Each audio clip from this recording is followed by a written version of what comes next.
नमस्कार, आप देख रहे हैं 10 का पंच। मैं हूं आपके साथ सोहेल खान। शुरुआत करेंगे मंडला की खबर के साथ, जहां नेशनल हाईवे पर एक भीषण सड़क हादसा हुआ है। मंडला से बड़ी खबर, भीषण सड़क हादसा। यहां एक पेट्रोल पंप के नजदीक बेकाबू ट्रैक्टर ट्रॉली पलट गई है। इस हादसे में 3 मजदूरों की मौत हुई है, 3 लोग जख्मी बताए जा रहे हैं। बिछिया के पड़रिया गांव के सभी मजदूर हैं। बिछिया के पास गणेश पेट्रोल पंप है, जिसके नजदीक ये घटना हुई है। मंडला में भीषण सड़क हादसा, ट्रैक्टर ट्रॉली पलटी है, 3 लोगों की जान चली गई, 3 लोग जख्मी बताए जा रहे हैं। संवाददाता देवेंद्र यादव इस वक्त हमारे साथ ज्यादा जानकारी के लिए जुड़ गए। देवेंद्र, क्या कुछ अपडेट इस खबर पर आपके पास?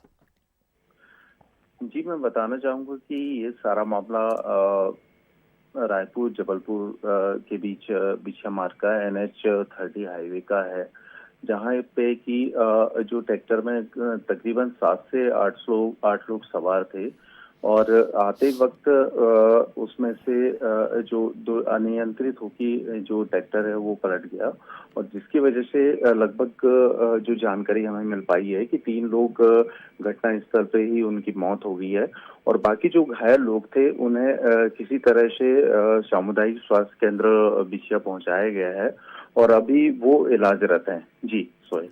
चलिए, बहुत शुक्रिया, नजर बनाए रखिए। 3 लोगों की हालत इस वक्त गंभीर बताई जा रही है। इलाज के लिए अस्पताल में भर्ती करा दिया गया है, लेकिन 3 लोगों की मौत हो गई है। बेकाबू ट्रैक्टर ट्रॉली पलटने से ये बड़ा हादसा मंडला में हुआ है।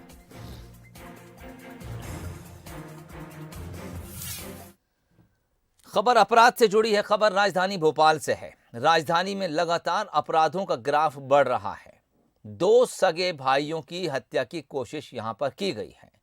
इनमें अमन राय और आयुष राय का नाम शामिल हैं, जिनको मारने की कोशिश की गई। आपको यह भी बता दें कि अमन 11वीं और आयुष महज 9वीं कक्षा का छात्र है। हाथ बांध कर इन दोनों को पीटा गया है। बदमाशों ने अमन का सिर फोड़ दिया है, आयुष का गला दबाया गया है। सूने घर में इस वारदात को अंजाम दिया गया। क्यों किया गया, फिलहाल ये कारण अज्ञात है। राजधानी भोपाल के गोविंदपुरा थाना क्षेत्र का यह मामला है।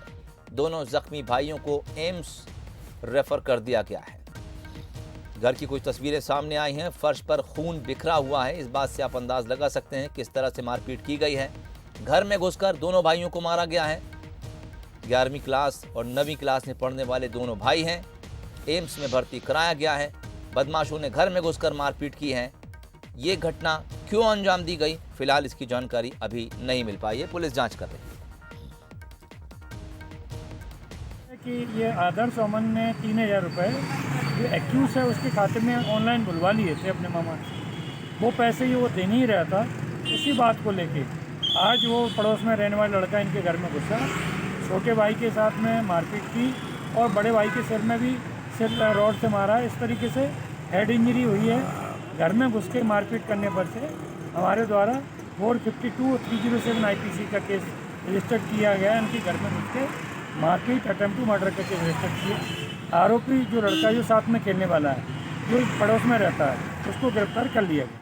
चलिए, एक आरोपी को पकड़ा है, नजदीक में रहता है। ये बात जानकारी पुलिस साझा कर रही है। हमारे संवाददाता आकर्ष शर्मा इस वक्त हमारे साथ फोन लाइन पर जुड़ गए। आकर्ष, क्या कुछ और जानकारी इस खबर से जुड़ी आपके पास? पुलिस क्या तफ्तीश में ये पता कर पाई कि इसके पीछे वजह क्या थी? सोहेल, जिस तरीके से पूरा मामला पता चला है, 2 सगे भाई हैं, 9वीं और 11वीं पढ़ाई करते हैं। पैसे के लेकर विवाद हुआ था और जो पड़ोसी है, जो अभी तक नाम सामने आ रहा है, दिवाकर यादव, इसको पैसे को लेकर इस पर विवाद था। ये दोनों भाई घर में अकेले थे, तभी जो है दिवाकर यादव अपने दोस्तों के साथ घर पहुंचता है और उसके साथ उन दोनों भाइयों के साथ मारपीट करता है। दोनों भाई गंभीर रूप से जख्मी हो जाते हैं। यही कारण है कि वो पुलिस को जानकारी नहीं दे पाते हैं। हालांकि पुलिस पूरे मामले की जांच करती है और उसके बाद पता चलता है कि ये दिवाकर यादव है, इसने घटना को अंजाम दिया है। तो पुलिस तत्काल कार्रवाई करती हुए दिवाकर यादव को पुलिस ने अपनी हिरासत में ले लिया है और इसके साथियों के बारे में पूछताछ की जा रही है। अभी स्पष्ट तौर पर यही पता चल पाया कि पैसे के विवाद को लेकर ये मारपीट की गई है। पुलिस ने गंभीर धाराओं में मामला दर्ज कर लिया है, लेकिन इस तरह की घटनाएं जो राजधानी भोपाल में देखने को मिल रही हैं, बीच सड़क पर तलवारबाजी हो या फिर घर में घुसकर कर वारदात को अंजाम देना हो। कहीं ना कहीं पुलिस का डर जो है लोगों से खत्म हो रहा है, तभी इस तरीके की वारदातें हो रही हैं। तो बिल्कुल, और इस तरह की तमाम वारदातों पर लगाम लगाया जाना बेहद ज़रूरी है, नहीं तो अपराधियों के हौसले बढ़ते हैं। आकर्ष, बहुत शुक्रिया तमाम बातचीत के लिए। घर में घुसकर किसी के साथ इस तरह मारपीट करना कि उसकी जान पर बनाए, यकीनन गंभीर अपराध है। पुलिस ने गंभीर धाराओं के तहत मामला दर्ज किया है, लेकिन बदमाश प्रवृत्ति के, अपराधी प्रवृत्ति के लोगों में पुलिस का खौफ नहीं है। ये बात कई तरह के सवाल खड़े कर रही है।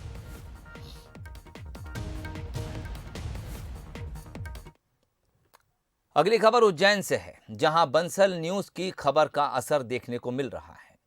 अब चाइना डोर से युवती की मौत के बाद प्रशासन हरकत में आया है। सीएसपी पल्लवी शुक्ला के साथ 2 थाना प्रभारी सड़क पर उतरे हैं। भारी संख्या में चाइना डोर की खेप पकड़ी गई है।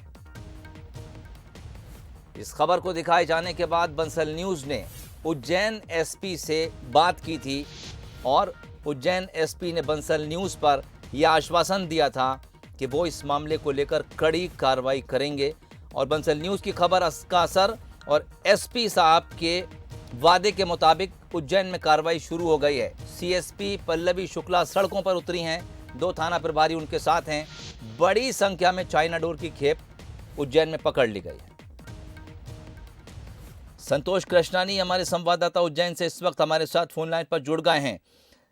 क्या कुछ कार्रवाई संतोष इस वक्त उज्जैन में देखने को मिली या शाम के वक्त देखने को मिली? और दूसरी बात यह कि जो वादा एसपी साहब ने बंसल न्यूज पर किया, उस पर उन्होंने कार्रवाई शुरू कर दी है। बिल्कुल सोल, बताना चाहिए इस दर्दनाक हादसे के बाद पुलिस कहीं और जिला प्रशासन की संयुक्त कार्रवाई है। एसपी जो सत्येंद्र शुक्ला है, उन्होंने बंसल न्यूज के फोनों पे ही कहा था कि मैं तत्काल कार्रवाई के आदेश जारी कर रहा हूं, और उसके बाद तत्काल उन्होंने पूरी जो महाकाल थाना टीम है और जितने भी थाना क्षेत्र लगते हैं जहां पतंगों का बड़ा सा मार्केट लगता है, उनको सबको सख्त हिदायत दी है कि जल्द से जल्द मुझे कार्रवाई चाइना डोर बेचने वालों के खिलाफ चाहिए। तो उसी तारतम्य में सीएसपी पल्लवी जो है वो पूरे बल के साथ पतंग बाजार में पहुंची। उन्होंने ताबड़तोड़ करीब 60 से भी ज्यादा जो चाइना डोर मार्केट में बिक रही थी उनको धर दबोचा है, और धर दबोचने के बाद पूरा माल जब्त किया। माल जब्त करने के बाद उनको सख्त से सख्त कार्रवाई करने की बात भी कही है, क्योंकि जिस प्रकार पूरे मार्केट में चाइना डोर बिकी है उसको लेकर जिला प्रशासन अब सख्त कदम उठाने को इसलिए मजबूर हुआ है कि दर्दनाक सुबह हादसा हुआ है। उसके बाद प्रदेश के मुख्यमंत्री शिवराज सिंह ने बंसल न्यूज पर जैसे ही खबर देखी, तत्काल उन्होंने रिएक्ट किया था और तत्काल जिला प्रशासन को सख्त हिदायत दी है कि जल्द से जल्द मुझे इस कार्रवाई को अंजाम चाहिए, क्योंकि जिस प्रकार चाइना डोर पूरे मार्केट में बिक रही है उसको लेकर बड़ी से बड़ी कार्रवाई करके मुझे रिजल्ट दिया जाए। उसी तारतम्य में आज सीएसपी पल्लवी शुक्ला ने 2 थाना प्रभारियों के साथ जगह जगह पर छापेमार कार्रवाई की है। छापेमार कार्रवाई के बाद ये इस कार्रवाई को अंजाम दिया गया है। उसमें पुलिस अधीक्षक का यह भी कहना है कि लगातार इस तरीके की कार्रवाइयां होती रहेंगी। अगर इसमें और भी ज्यादा माल बरामद होता है या जो सामने सीधे सीधे बड़ी तादाद में अगर चाइना डोर जिसके पास मिलती है उसको सख्त सख्त कार्रवाई करके उसको रासुका जैसी बड़ी कार्रवाई को भी अंजाम दिया जा सकता है। चलिए, महत्वपूर्ण बात, गंभीर धाराओं में मामला दर्ज हो सकता है, रासुका भी लगाई जा सकती है। उज्जैन एसपी सत्येंद्र शुक्ल ने यह बात कही है। इसके अलावा मुख्यमंत्री शिवराज सिंह चौहान ने भी बंसल न्यूज की खबर पर संज्ञान लेते हुए तुरंत ट्वीट किया था, लड़की की मौत पर दुख जताया था और उज्जैन जिला प्रशासन को कड़ी कार्रवाई करने के निर्देश दिए थे।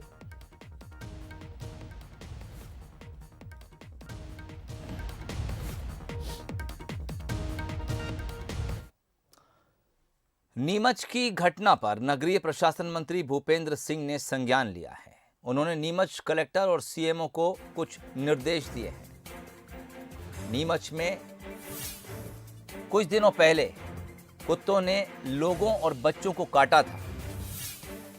इसके बाद अब मंत्री ने इस मामले पर संज्ञान लिया है। उन्होंने अफसरों को निर्देश दिए हैं, सख्त कार्रवाई की बात कही है। इसके अलावा यह भी कहा है कि जो लापरवाही की स्थिति बनी है उस पर सख्त कार्रवाई होनी चाहिए।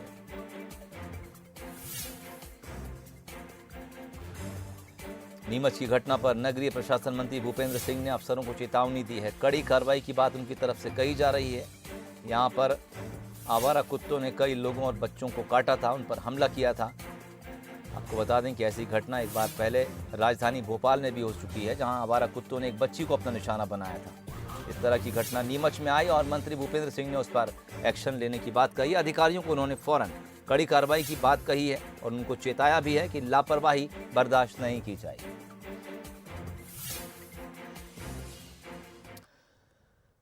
और अब बात करेंगे कोरोना संक्रमण की, बात करेंगे छत्तीसगढ़ की, जहां पर पिछले 24 घंटे के आंकड़े जारी कर दिए गए हैं।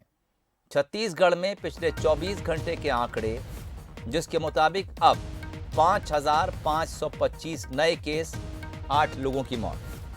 रायपुर में 1,692, दुर्ग में 653, बिलासपुर में 447 नए मरीज सामने आए हैं। इनके अलावा रायगढ़, कोरबा, राजनांदगांव भी अति प्रभावित जिलों में शामिल हैं। प्रदेश में 32,000 से ऊपर एक्टिव केस की तादाद हो गई है। कोरोना पॉजिटिविटी कुछ नीचे आई है, कल ये 10 के ऊपर थी, आज 9.74 है। हल्की सी गिरावट संक्रमित मरीजों के आंकड़े में भी देखी गई है। कल 6,000 के पार, माफ कीजिए, ये आंकड़े थे, आज 5,525 आए हैं। इसी तरह पॉजिटिविटी रेट में भी तकरीबन 1% की गिरावट है।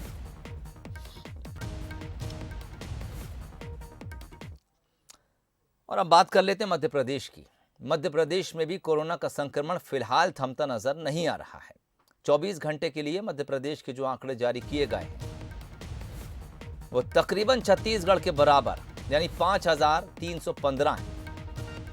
इंदौर टॉप पर है 1,343, भोपाल में 986, ग्वालियर 756, जबलपुर में 316, कटनी में 129 और सागर में 321 मरीज सामने आए हैं। फिलहाल एमपी में कोरोना के एक्टिव केस 25,000 के पार हो गए।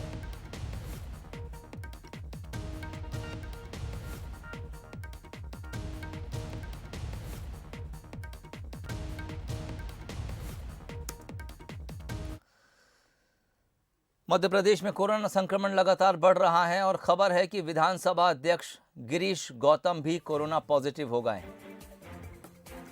विधानसभा अध्यक्ष गिरीश गौतम कोरोना पॉजिटिव होने की जानकारी उन्होंने खुद ट्वीट के जरिए साझा की है।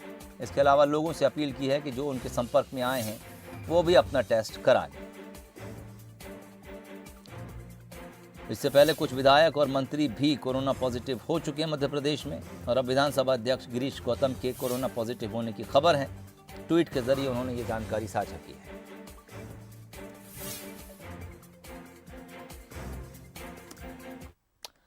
खबरें अभी और भी हैं, लेकिन फिलहाल यहां पर रुकेंगे एक बहुत छोटे से ब्रेक के लिए।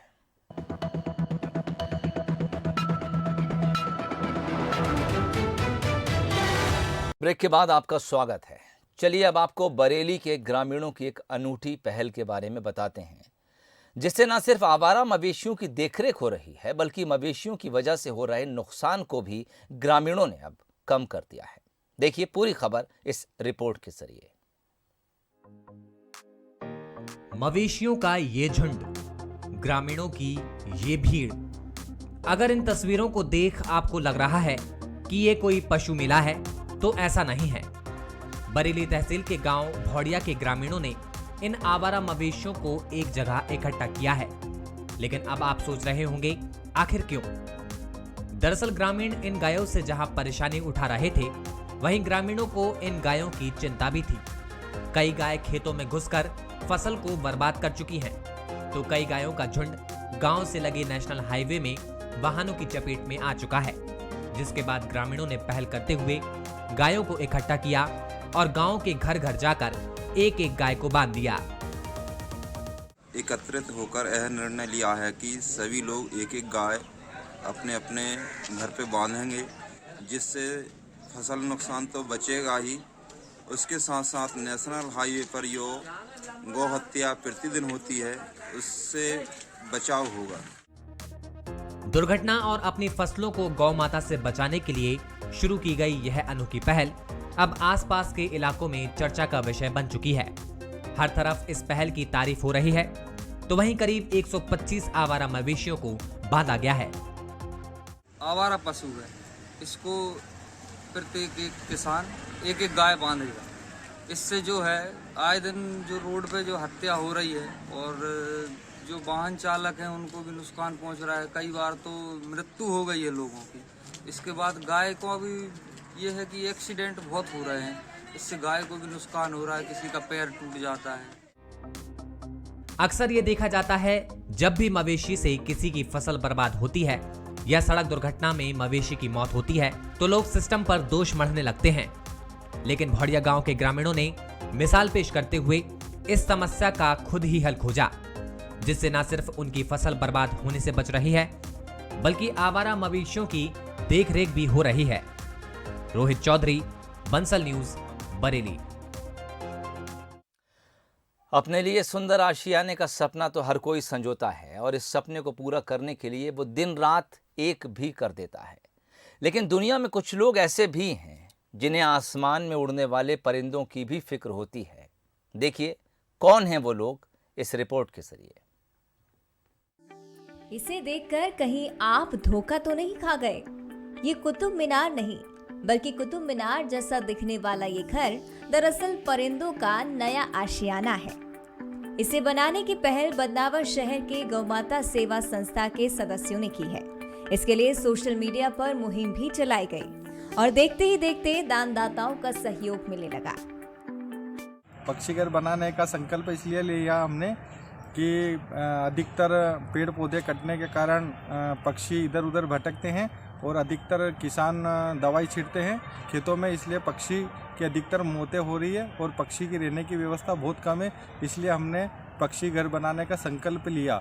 हमने गुजरात गए थे वहाँ देखने, फिर वहाँ से हमने संकल्प लिया पक्षी घर बनाने के लिए और फिर गौ माता सेवा संस्थान के सदस्य सभी ने मिलकर फेसबुक पर मुहिम चलाई और सभी दानदाताओं ने पक्षी घर बनाने का सहयोग किया और जल्द से जल्द 1 महीने में पक्षी घर बनकर तैयार हो गया। जेपीजी बना के चिड़ियाघर की सोशल मीडिया की सारी लिंकें ट्विटर, इंस्टाग्राम, फेसबुक सभी पे अपलोड की थी, जिसको सोशल मीडिया के माध्यम से सभी ने बढ़ चढ़कर हिस्सा लिया और बढ़ चढ़कर जन सहयोग किया और आज ये पक्षी घर तैयार हुआ है। हमें बहुत अच्छा लग रहा है पक्षी घर तैयार हुआ है और हम सभी से अनुरोध करते हैं कि आप भी अपने अपने क्षेत्र में पक्षियों के रहने के लिए इस तरह का पक्षी घर बनाएं।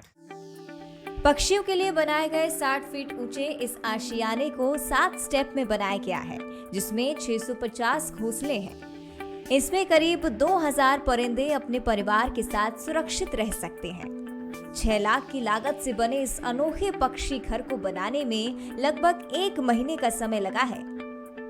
यहाँ न सिर्फ पक्षियों को सिर छुपाने का ठिकाना मिलेगा बल्कि दाना और पानी की भी व्यवस्था रहेगी। पक्षी घर निर्माण एक बहुत ही बदनावर शहर के लिए अनूठा कार्य है। गौ रक्षा सेवा समिति द्वारा इसका निर्माण जो इन सारे सदस्यों ने मिलकर किया है, ये एक बहुत ही अनोखा कदम है और इनका सपना जो था गौ रक्षा समिति के सारे सदस्यों ने पूरा करा। पशु पक्षियों के लिए कोई व्यवस्था नहीं थी, जिसको इन लोगों ने बड़ा सराहनीय कार्य कर पूरा किया है।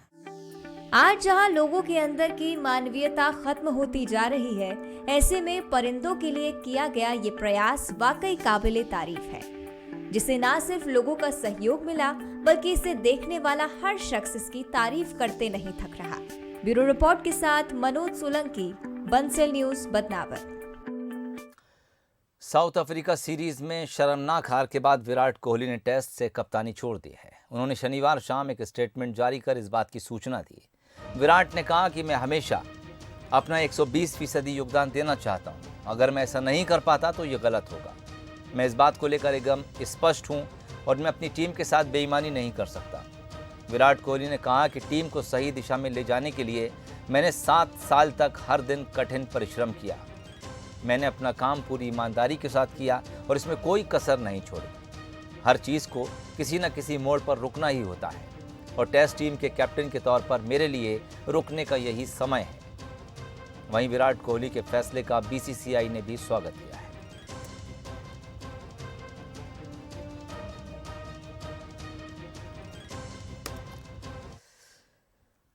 इस खबर